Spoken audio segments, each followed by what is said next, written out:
guys, this is Jonathan from Mar, and we're back with Bride of Chucky. Now, after the lackluster performance of the third one, Child's Play 3, they decided that it was actually a smart move to take a break for a while. And they did. They took a 7-year break before they came back. They weren't sure if they were going to be able to bring the franchise back at all. But Don Mancini waited and bided his time and was able to put together a really good script. And not only that, because they waited 7 years after the third one, the timeline for the actual movies was lining up finally. Since the third one took place 8 years later, it was technically supposed to take place in 1998. And this one was released in 1998, and it was only a month. This movie is supposed to take place only a month after the end of the third one. Chucky is in police storage. He gets taken. And this one introduced a concept that I really enjoy, and that is the idea of that there are fans, that there are serial killer groupies. And that's what you think that Jennifer Tilly's character is, until you find out who she actually is, that she was actually Charles Lee Ray's girlfriend. But this was the first movie without Andy in it at all. Andy was nowhere to be found. He had nothing to do with this. And in a lot of ways, I think that was good for the franchise to be able to focus on Chucky. Because in the original three, the first one, obviously, you were rooting for Andy. The second one, you were still rooting for Andy. By the third one, you're like, okay, this guy just keeps on falling into this same trap. He always wins. But you start to identify, not really identify, but you start to enjoy Chucky's character more.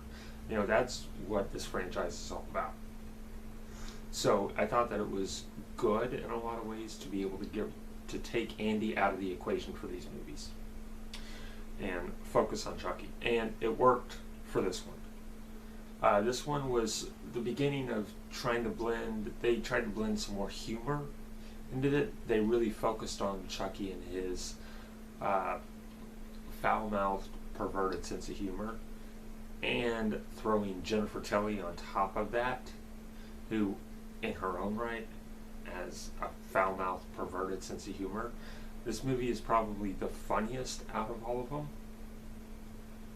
And that worked in a lot of ways towards its advantage, because it was able to take those humorous elements but still blend enough action and horror into it as well. This one it's not as much tense slasher as outright violent. So it doesn't have that psychological element of the horror genre like the first two did, especially the first one. This one is more just straight up, like, people are going to die, they die. But it worked. And there were some really, like I said, there were some really funny moments in it. There was a lot of interesting moments. I really loved the idea of Chucky and Tiffany basically pretending to be stowaways on a road trip with this couple that they are looking up to, and more than that, you don't even realize it when you're watching it up until they actually say something, that the reason why they're working so hard to keep them together and to keep the trip going isn't because they want them to survive necessarily, but because they want them to survive because they're going to take their bodies, you know. And I thought that was really interesting. I thought that was a really interesting way to go about it, and I thought it really worked. And this one is the first one to set up this one sets up for its direct sequel, The Seed of Chucky, at the end, which is actually a really pretty terrifying moment. But more than that, is the first to set up the idea that Chucky, Tiffany is actually the one that says it, that she says, we deserve to stay dead. And it's kind of the first idea that Chucky should stay in doll form. He's spent this entire franchise so far trying to get back into a human body. And while you're watching this series, you're like, why do you want to be put back in a human body? You're a doll, you can get away with a lot of stuff, and you always seem to survive. It seems easier for you to survive as a doll than it does as a human. And this is the first one to throw that idea out that maybe we should stay in doll form. And by the end, it turns into a tragic love story type thing where they want to stay together and want to stay in doll form, and they want to die. It's very, there's a lot of Bonnie and Clyde type elements. Sorry, my mind blanked for a sec. This movie is very much kind of almost a horror version of Bonnie and Clyde in a lot of ways. There's so many elements pulled in from so many different aspects, thrown in, kind of all mixed together for this movie. But it's very good. It's probably by far my second favorite out of this entire franchise, besides the original. I think the interesting blend of humor and different elements makes this one really stand out in a lot of ways. It's probably the best shot one. It looks fantastic. The music is great. This movie had an amazing soundtrack.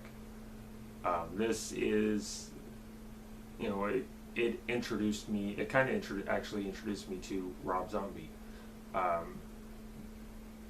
Because I knew Rob Zombie from The Matrix. I knew of him from The Matrix, but this was the one that he actually wrote the song Living Dead Girl for this movie, and then it ended up getting put on his album. Sorry. But yeah, the music is fantastic. The acting is, it's Chucky. It's good enough. But the story is what really makes this one, I think, stand out from all the other movies. It's such a different take on what's happening. There's all these... This is very much a domestic tale.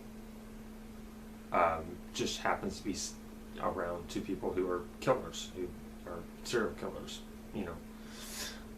So in that sense, this one is, definitely an 8 out of 10 for me. It's, like I said, it's easily the second best of the franchise, and I loved it. Now, it's an awful shame what I have to follow this one up with. And I guess I'll see you back for that one.